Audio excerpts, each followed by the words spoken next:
Wildcats, and welcome to Advisement. We're going to cover the arena of life in handling your business. So what does this mean, handling your business? Do you ever feel like you're struggling with your perspective on life or relationships? You find yourself overthinking or worrying about what somebody else thinks of you? Question your connection with others? Like, who has your back? Watch the following video. At first, it may not seem relatable, but I want you to give it some thought. Replace the arena with your life and positive choices. And then think about critics and replacing them with anyone that you give your time. So watch and think. Roosevelt comes up and a quote comes up. And I read it, and this is what it says. It's a quote from a speech that he gave in the early 1900s at the Sorbonne, and a lot of people call it the Man in the Arena speech. And this is the passage that changes my life. It's not the critic who counts. It's not the man who points out how the strong man stumbles or where the doer of deeds could have done it better. The credit belongs to the person who's actually in the arena, whose face is marred with blood and sweat and dust, who, at the best, in the end, knows the triumph of high achievement, and who, at worst, if he fails daring greatly. The cheap seats, not putting yourself on the line, and just talking about how I could do it better. I'm in no way interested in your feedback.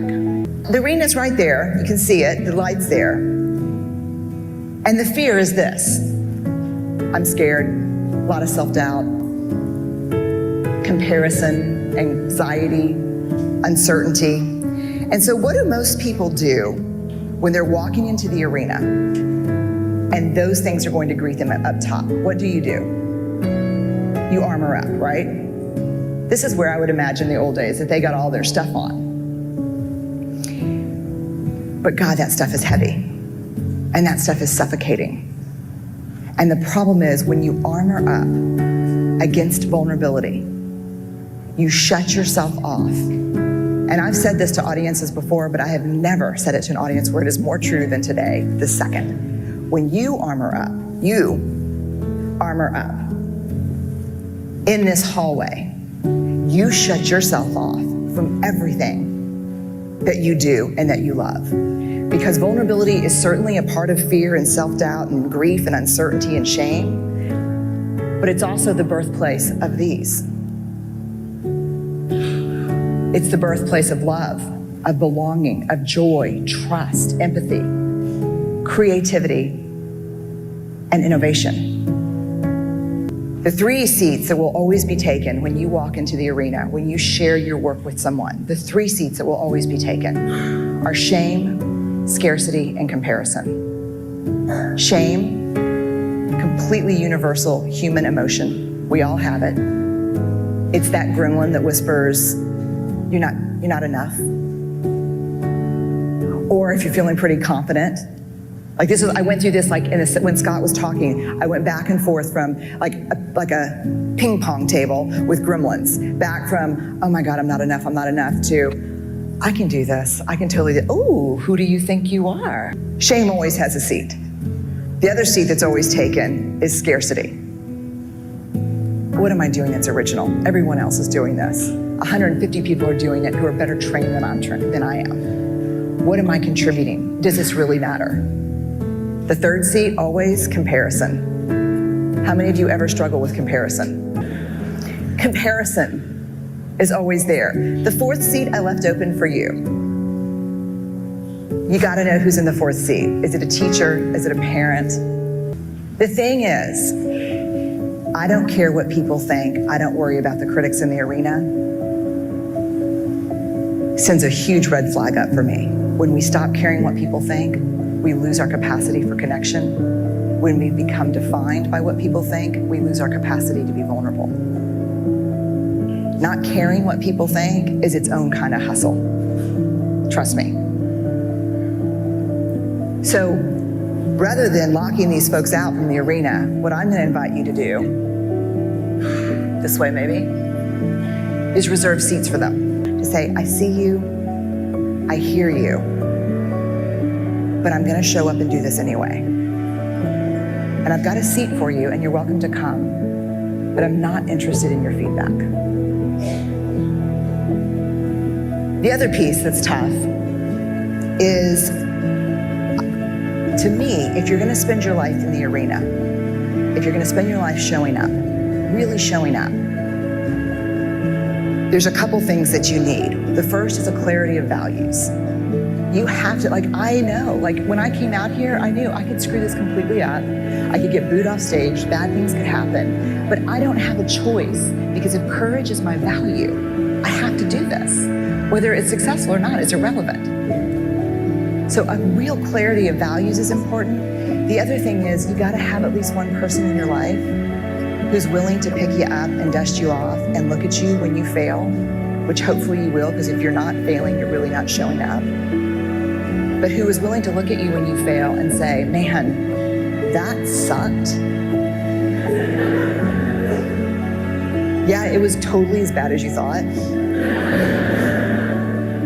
But you were brave. And let's get you cleaned up, and because you're gonna go back in. And this is someone who loves you not despite your imperfections and vulnerabilities, but because of them. And they should have great seats in the arena. I didn't want to belong to a club that would let me in. I forgot to invite people because I thought, if you're my fan, if you're here supporting me, how important could you be? I'm trying to win over the people who hate me. You simply love me. How important could you be? I'm looking for the stranger in the mall. That's who I'm trying to win over. The last part is, so I guess the real specific how-tos are this. The world keeps going, whether you know it or not. The critics are in the arena, whether you identify them and think about the messages that keep us small. They're there, whether you do that or not. So to get very clear, the last thing, which I think is the hardest, is this. One of these seats needs to be reserved for you. One of these seats needs to be reserved for me. So I present to you a challenge. Start treating your life like a business. A little confused? Picture this. See the images before you? Someone stealing money out of a purse or a wallet? Now imagine this is your money being stolen. How would you respond? Obviously, besides getting the money back, would this person be a part of your life anymore, knowing that they would openly, willingly steal from you? For most of us, the answer is no. So to make it make sense, which is a metaphor, I'm going to challenge you to start treating your life like a business by first taking an inventory. That means looking at the people and places, also the things that you give value in your life. Set up your business accounts, which means looking at deposits. That's people and relationships, opportunities that bring you joy and add value to your life. But it also means looking at your debits. That's people, relationships, or situations that rob you of your joy and hinder your growth or potential in life. Then you take an audit. You take a long, hard look at your life. Who and what is investing in what will add value to everything you do? Also, who or what is stealing from you, stealing your peace, and serving as an obstacle to you living your best life.